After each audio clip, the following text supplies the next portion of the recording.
dedicated to southern and eastern Kentucky. This is WYMT Mountain News at 5:30. Good evening, I'm Steve Hensley. With the announcement of a more than 4-mile addition to the Mountain Parkway expansion, local officials are already discussing the implications. Though the expansion will take place in Magoffin County, Prestonsburg Mayor Les Stapleton says it has an impact on the entire region. WYMT's Buddy Forbes has more. When Governor Matt Bevin and local officials announced the Mountain Parkway expansion Friday morning, opportunity so kids can stay home, so they don't have to do what I did when I was 18 and left and have never gone back to where I grew up. Magoffin County Judge Executive Matt Wireman said the announcement is not really about the road. And that great news is more than just getting a good road into eastern Kentucky. This road is bringing opportunity to eastern Kentucky. And Prestonsburg Mayor Les Stapleton agreed, saying the Magoffin County addition is about so much more. We got to think regionally. We got to get away from this, right in my city or right in my town or right in my county. Stapleton says the announcement should be celebrated in Magoffin, but is a big deal for surrounding counties as well. That just helps people get back and forth easier. We can get our people to central Kentucky easier, get people from central Kentucky here easier. Which he says benefits everyone. If it gets people in here quicker, it's going to be easier for them to come up for a weekend, for a show, for a night, for a day or whatever. Stapleton says it's all about the regional impact. So we've got an opportunity here that we can really expand our region by getting the Mountain Parkway completed. And it may take 3 years to complete, but he says the end result will be worth the wait. Progress is progress, and people's got to understand, business it takes a while. Government takes a while. Stapleton says people in the region should look at the development as a step in the right direction for eastern Kentucky. In Floyd County, Buddy Forbes, WYMT Mountain News. This part of the expansion project is scheduled to begin next month and comes with a 3-year completion date. Also today, Governor Bevin announced a $63 million project that will continue improvements to Kentucky 30 in Laurel County. Officials say that will make the drive from Owsley County to London, Laurel County quicker and safer.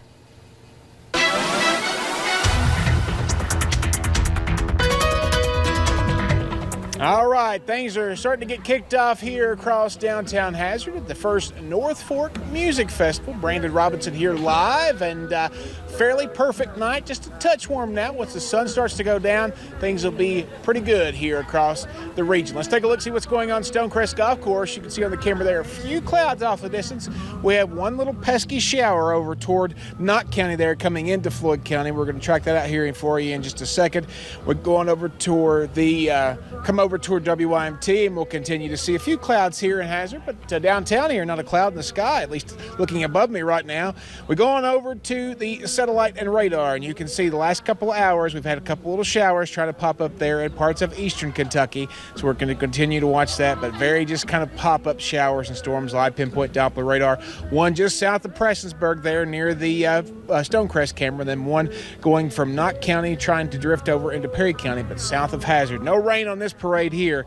And as we go deeper into the forecast, we are going to see temperatures, again, staying a little bit on the warmer side. 87 right now here in Hazard, the warmest spot in the region, lots of mid-80s across the area.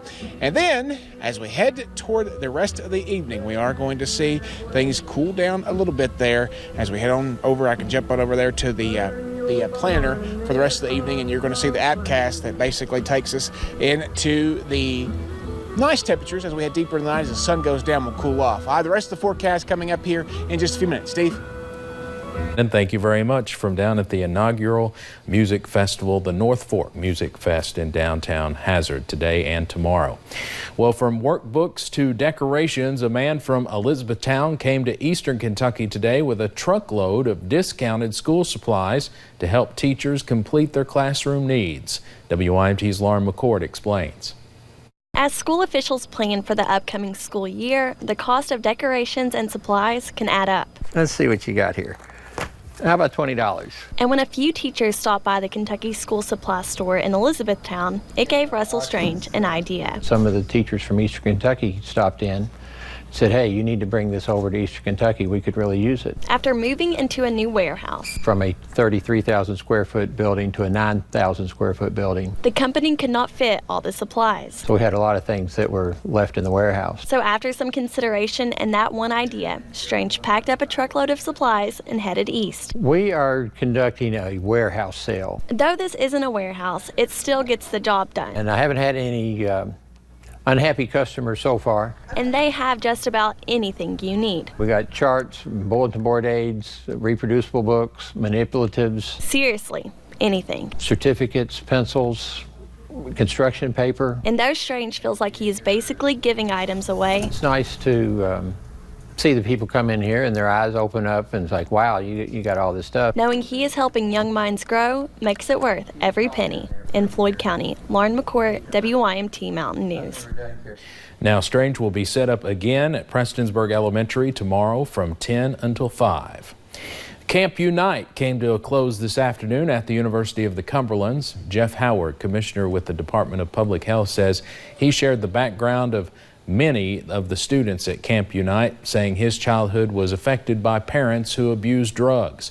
Howard says this is what drove him into medicine, and he hopes to inspire others that they can overcome their situations too. He says it is inspiring to see the kids committing to being drug-free. They were inspiring to me, and seeing how they were pouring love into each other, and they really believed that they can do whatever they wanted to if they just committed themselves to doing it. Staff say more than 200 kids participated in the camp this week.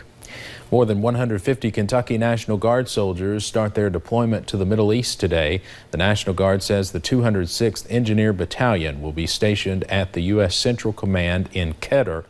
The unit was last deployed in 2006 to Kuwait during Operation Iraqi Freedom. The Owensboro base group is made up of electrical and civil engineers. They are expected to be overseas for 11 months. In Louisville, police are looking for suspects after someone shot an officer overnight. It happened around 1:30 this morning on the city's west end. The officer was on routine patrol when police say he tried to stop two men. They ran off, and when the officer chased them, police say the men started shooting. The officer was only grazed by a bullet and is now out of the hospital. Newlyweds from Indianapolis are at a hospital in Fort Lauderdale after a nearly fatal experience on their exotic honeymoon. While hiking on a volcano in St. Kitts, the husband fell more than 50 feet, and his new wife was the only one around to rescue him. CBS's Danya Backus has their story of survival.